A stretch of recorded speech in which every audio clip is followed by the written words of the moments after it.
3 ऐसे secret character skill है जिसका यूज करके तुम मेरी तरह 1000 की स्ट्रीक बना सकते हो। मैं मजाक बिल्कुल नहीं कर रहा, सिर्फ ये 3 स्किल लगानी है जो नए सीजन में काफी तगड़ी चलने वाली है। पूरे सीजन तुम इसका यूज करके अपने रैंक को जल्दी से जल्दी ग्रैंड मास्टर में ट्रांसफॉर्म कर पाओगे, जैसा कि मैं हमेशा से करता आया हूँ। और ये पहली बार नहीं है, जिन भी सब्सक्राइबर्स ने मेरे कॉम्बिनेशन यूज करे उन सभी का कॉमेंट देख सकते हो, सबने लिखा है 100% वर्किंग, मतलब मेरा कॉम्बो वर्क करता है। और अगर तुम्हें लगता है कि कॉम्बिनेशन से ज्यादा गन स्किन मैटर करती है तो मैं गन स्किन भी क्विट कर देता हूँ। बिना गन स्किन के तुम्हें बताऊंगा 3 बेस्ट कॉम्बो जो पूरे सीजन डोमिनेट करने वाले हैं without gun skin, because we support not about. अगर तुम भी विदाउट गन स्किन खेलते हो तो अभी सब्सक्राइब करो।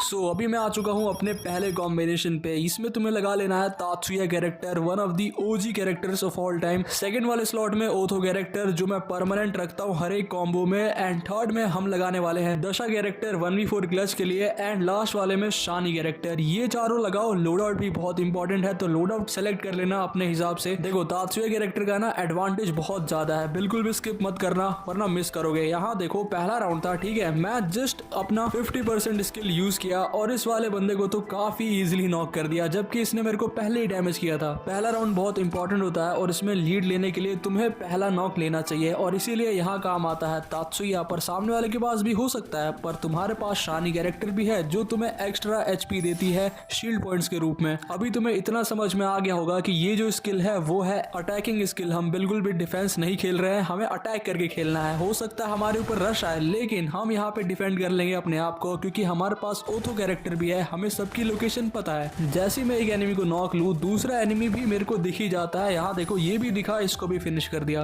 अभी तुम्हें अच्छे से समझने की जरूरत है, इसीलिए ध्यान से देखो इस वाली क्लिप को। देखो क्या होता है, सीएस रैंक में काफी बार तुम कैंप करते हो और यहाँ पे ही कोई एनिमी एक भी दिख जाए तुम्हें, तुम्हारा तात्सुया चार्ज हो जाएगा और उसी वक्त ओथो काम आएगा जो लोकेशन बताएगा। एंड यहाँ पे जंप पैड भी एक एक्स फैक्टर है, तुम किसी को भी चकमा दे सकते हो। सबसे बेस्ट रहेगा अगर तुम AWM प्लेयर भी हो तो ओम भी सीएस रैंक में बहुत इंपॉर्टेंट होती है। और यहाँ पे वन शॉट देने के बाद दूसरा शॉट ऐसे कनेक्ट करो, इजीली क्लच होगा। तात्सुया को ई स्पोर्ट प्लेयर बहुत यूज करते हैं और उन्हीं की तरह यूज करना मैं तुम्हें सिखाने वाला हूँ, तो मिस मत करना। ई स्पोर्ट प्लेयर हमेशा ट्रोगन या M590 जैसे गन यूज करते हैं और तुम्हें भी वही यूज करना है। मैंने यहाँ पे ले ली है ट्रोगन, और यहाँ देखो एक एनिमी जैसे नॉक होगा दूसरे की लोकेशन आएगी, क्योंकि ओथो कैरेक्टर काम में आ रहा है। सिर्फ लोकेशन ही नहीं आएगी, वो बंदा स्लो भी हो जाएगा और इसका फायदा तुम्हें देखने को मिलेगा। लोकेशन मिल जाती है जिसके बाद हम इजिली 1 by 1 करके हम सभी प्लेयर्स को नॉक निकालते हैं। एंड का एनिमी होता है, इसको भी नॉक निकाल के एज करते हैं, वो भी ट्रोगन से। गन स्किन नहीं है तो ट्रोगन और M590 बेस्ट है। अब तुम्हें M590 से दिखाता हूँ। मुझे पता है कि तुम जब भी क्लच करने जाते हो ऐसे नॉक ही हो जाते हो, लेकिन तुम्हें थोड़ा सा पेशेंस रखना है। M590 लेके रखो, पर उससे पहले एक लॉन्ग रेंज होनी चाहिए। अभी यहाँ देखो 1 by 1 सारे प्लेयर्स आते हैं बाहर। जैसे ही एक नॉक हुआ ना, सबकी लोकेशन आ गई और यहाँ पे M590 काम आती है, बहुत तगड़ी चलती है बिना गन स्किन के। और एक एक करके मैंने आसानी से 3 एनिमी को नॉक लिया।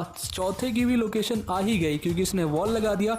एंड अब इसने मेरे टीममेट को नॉक लिया, लेकिन M590 इतनी पावरफुल है कि हमने इसको भी फिनिश कर दिया। अब बताओ कमेंट सेक्शन में कि ये कॉम्बो कितना % वर्किंग है। Number 2 combination Orion character. भाई ये कॉम्बो भी होने वाला है 1v4 क्लच के लिए। इसमें तुम्हें सेकंड स्लॉट में लगाना है लियोन कैरेक्टर, फिर ओथो हटाना नहीं है, और फिर लास्ट वाले स्लॉट में हम रखेंगे मिगुल कैरेक्टर जो कि इंपॉर्टेंट ही है। एंड पेट में रॉकी पेट रखना ताकि स्किल जल्दी चार्ज हो जाए। ओरियन को चार्ज करने के लिए तुम्हें एक किल करना ही होता है, उसके बाद ही ओरियन चार्ज होता है, तो इस वजह से रॉकी पेट का रोल थोड़ा कम हो जाता है। पर कोई बात नहीं, यहाँ पे तुम्हें जस्ट एक किल निकालना है। हो सकता है सामने वाला भी ओरियन लेकर आए, लेकिन ज्यादा फर्क नहीं पड़ता क्योंकि वो ओरियन बनेगा तो अपना लियोन काम में आएगा जो हमारी एचपी हील करेगा। और इसी बीच तुम एक एक करके हर एक एनिमी को नॉक निकाल सकते हो। इसमें भी मैं तुम्हें गन स्किन यूज करने को बिल्कुल भी नहीं बोलूंगा, बस ये कॉम्बो लगाओ। उसके बाद तुम चाहे सामने घुस जाओगे ना, सामने कितने भी बंदे हो, ओरियन पे तो कोई कुछ कर ही नहीं पाएगा। देखो यहाँ पे क्या होता है, इस सीन में पूरी तरीके से हम घेर चुके थे, लेकिन लोकेशन मेरे को आ रही थी क्योंकि ओथो कैरेक्टर है। नीचे जाने के बाद एक एक करके मैंने किस तरीके से नॉक लिया, फिर भी लोकेशन आ रही है और इसको भी मैंने इजीली नॉक ले लिया, तीसरे वाले को भी।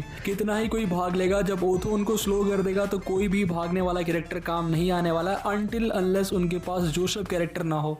क्या होगा उस टाइम पे जब तुम किसी से फाइट ले रहे हो लॉन्ग रेंज में। लॉन्ग में भी वाली फाइट लेने में तुम्हें ये काम आ ही सकता है, क्योंकि कहीं से भी पड़ती है और ओरियन बनने के बाद डैमेज पड़ना एकदम से ही बंद हो जाता है और इसीलिए ये बेस्ट कैरेक्टर है। कहीं पे भी रश मारना हो, घुस के मारना हो तो भी आसानी से मार दोगे, बस एक नॉक लेना, उसके बाद ओरियन बनोगे ही, फिर चाहे बंदा कितनी दूर भाग जाए उसकी लोकेशन आएगी ओथो कैरेक्टर से। कभी कभी क्या होता है कि बंदे एकदम से ही छुप जाते हैं कवर लेके और उन्हें लगता है कि तुम उन्हें देख नहीं रहे हो, लेकिन यहाँ पे ही काम आ जाता है ओथो कैरेक्टर। यहाँ सामने जाओ और फिर जैसे मैंने इसको चकमा दिया, मेरे टीममेट ने इसको नॉक ले लिया और फिर मैं भी किसी को नॉक लेके बच गया। एक लास्ट टाइम देखते हैं कि क्या हम ओरियन से क्लच निकाल सकते हैं। यहाँ देखो सामने घुसते ही हमने एक को वन टैप दिया और फिर वो नॉक हो गया। दूसरे को नॉक लेने गए पर ये सेंटिनो बन के भागने लगा। इसको हमने डैमेज देने का बहुत ट्राई किया, लेकिन एंड में ये रिवाइव हो गया और इसने यूज किया अपने ओरियन का, पर मेरा टीममेट इसको नॉक लेता है। पर यही दूसरा एक उसका एनिमी आता है तो उसको हमने नॉक कर दिया M590 से बड़े ही प्यार से। दो लोगों को नॉक निकालने के बाद एक एनिमी होता है एकदम सामने, हम जाते हैं इसके पास और इसको भी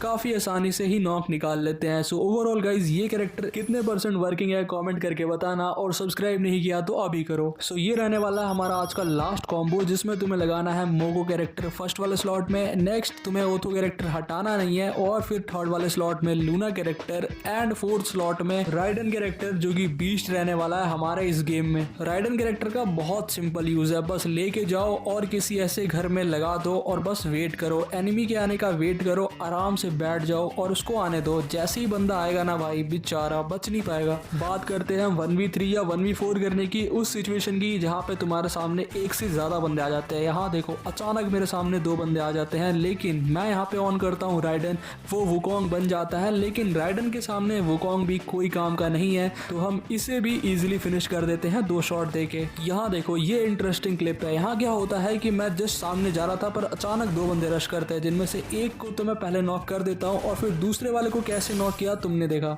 ये क्लच मैंने इतनी जल्दी कर दिया, मुझे भी समझ में नहीं आया, पर स्लो मो में देखो हम क्या करते हैं, पहले राइडन फेंकते हैं जिससे दूसरा वाला एनिमी स्टक हो जाता है और फिर हमारा एम सीधा हेड पे चला जाता है। इसी के साथ तीसरा एनिमी भी आता है, उसको भी हम लपेट लेते हैं। इतना फास्ट क्लच करने के लिए हमारे पास लूना कैरेक्टर होना जरूरी है, जो कि हमारे कॉम्बो में है, और साथ में ओथो कैरेक्टर जो सबको स्लो करती है। राइडन कैरेक्टर का यूज कर रहे हो ना तो घर में खेलो जितना ज्यादा हो सके, घर में इसको लगा दो और फिर एनिमी के आने का वेट करो। तुम जाओ मत रश करने, क्योंकि कोई ना कोई एनिमी तो रशर होता है सामने से जो आ जाता है, पर हो सकता है कि एक राइडन काम ना आए तो दूसरा राइडन भी रेडी रखो, जैसे मैंने रेडी किया और उसको फिनिश ही कर दिया। अगेन हमारे पास ओथो कैरेक्टर है जो एक के बाद एक एनिमी की लोकेशन देता है, जिससे अगले वाले को ट्रैक करना और आसान हो जाता है, एंड इसी वजह से मैं बैक टू बैक सारे मैचेस जीतता हूँ और मेरी स्ट्रीक बन जाती है 1000 की। बाकी कॉम्बो कैसा लगा बताना, मिलता हूँ अगली वीडियो में, तब तक के लिए बाय।